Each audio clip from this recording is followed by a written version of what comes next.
राम राम दोस्तों, आप सबका हमारे चैनल प्रभु भजलों में स्वागत है। जो अमृत का पान करता है उसे देव कहते हैं और जो विष का पान करता है उसे महादेव कहते हैं।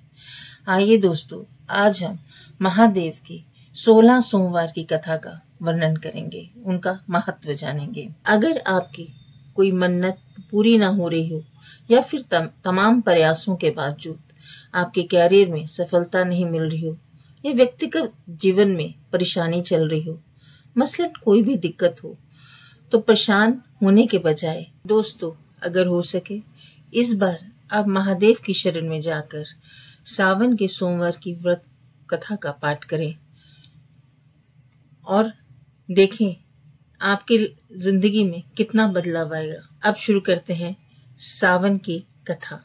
एक साहूकार था जो भगवान शिव का अनन्य भक्त था। उसके पास धन्य धान्य किसी भी चीज की कमी नहीं थी, लेकिन उसकी कोई संतान नहीं थी और वह इसी कामना को रोज भगवान शिव के मंदिर जाकर दीपक जलाता था। उसके इस भक्ति भाव को देखकर एक दिन माता पार्वती ने भगवान शिव से कहा, प्रभु, यह साहूकार आपका अनन्य भक्त है, इसको किसी बात का कष्ट है तो आप अवश्य दूर करें। शिव जी बोले, हे पार्वती, इस साहूकार के पास पुत्र नहीं है, वो इसी बात से दुखी रहता है। माता पार्वती कहती है, हे भोलेनाथ, कृपा करके इसे पुत्र का वरदान दे दीजिए। तब भोलेनाथ ने कहा, हे पार्वती, साहूकार के भाग्य में पुत्र का योग नहीं है। ऐसे में अगर इसे पुत्र प्राप्ति का वरदान मिल भी गया तो वे केवल 12 वर्ष की आयु तक ही जीवित रहेगा।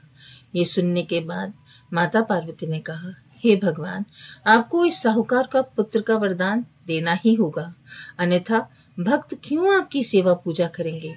माता के बार बार कहने से भोलेनाथ ने साहूकार को पुत्र का वरदान दिया, लेकिन ये भी कहा कि वे केवल 12 वर्ष तक ही जीवित रहेगा। साहूकार ये सारी बातें सुन रहा था, इसलिए उसे ना तो खुशी हुई ना ही दुख। मैं पहले की ही तरह भोलेनाथ की पूजा अर्चना करता रहा। उधर सेठानी गर्भवती हुई और 9वें महीने उसे सुंदर से बालक की प्राप्ति हुई। परिवार में खूब हर्षोल्लास मनाया गया, लेकिन साहूकार पहले की तरह ही रहा। उसने बालक की 12 वर्ष की आयु का जिक्र किसी से भी नहीं किया। जब बालक 11 वर्ष की आयु का हो गया तो एक दिन साहूकार की सेठानी ने बालक के विवाह के लिए कहा। तो साहूकार ने कहा, वे भी बालक को पढ़ने के लिए काशी जी भेजेंगे। इसके बाद उसने बालक के मामा को बुलाया और कहा, इसे काशी पढ़ने के लिए ले जाओ और रास्ते में जिस भी स्थान पर रुकना हो वहां यज्ञ करते और ब्राह्मणों को भोजन कराते हुए आगे बढ़ना। उन्होंने भी इसी तरह करते हुए जा रहे थे। रास्ते में एक राजकुमारी का विवाह हो रहा था। जिससे उसका विवाह होना था वे एक आंख से काना था। तो उसके पिता ने जब अति सुंदर साहूकार के बेटे को देखा तो उसके मन में आया कि क्यों ना इसे घोड़ी पर बिठाकर शादी के सारे कार्य संपन्न करा लिए जाएं। तो उन्होंने मामा से बात की और कहा, इसके बदले वे अथाह धन देंगे और वे राजी भी हो गए। इसके बाद साहूकार का बेटा विवाह की वेदी पर बैठ गया।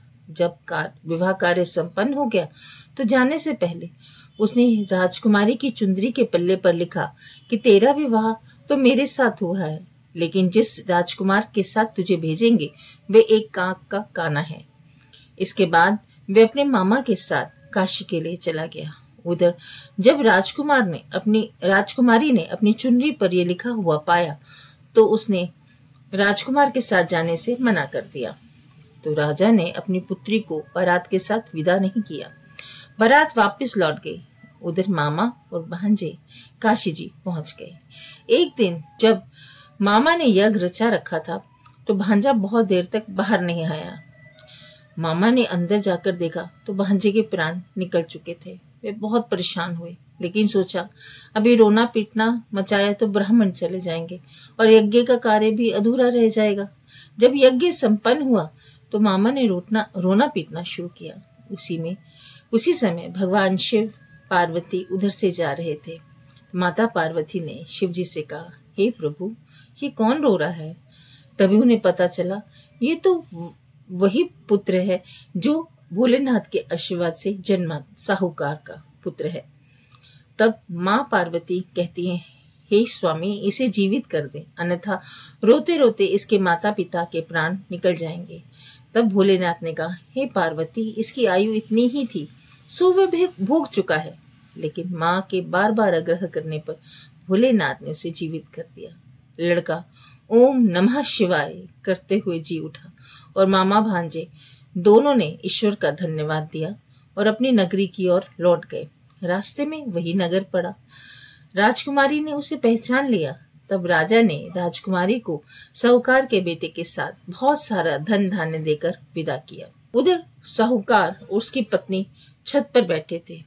उन्होंने प्रण कर रखा था, यदि उनका पुत्र सकुशल ना लौटा तो वे छत से कूदकर अपने प्राण त्याग देंगे।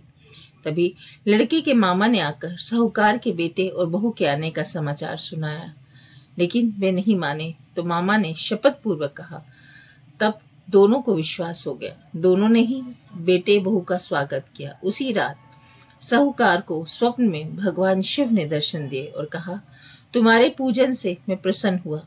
इसी प्रकार जो भी व्यक्ति इस कथा को पढ़ेगा और सुनेगा, उसके समस्त दुख दूर हो जाएंगे और मनोवांछित सभी कामनाओं की पूर्ति होगी। दोस्तों, इसी प्रकार भगवान भोलेनाथ आप पर अपनी कृपा बनाए रखें, आपको मनोवांछित फल दें। ओम नमः शिवाय।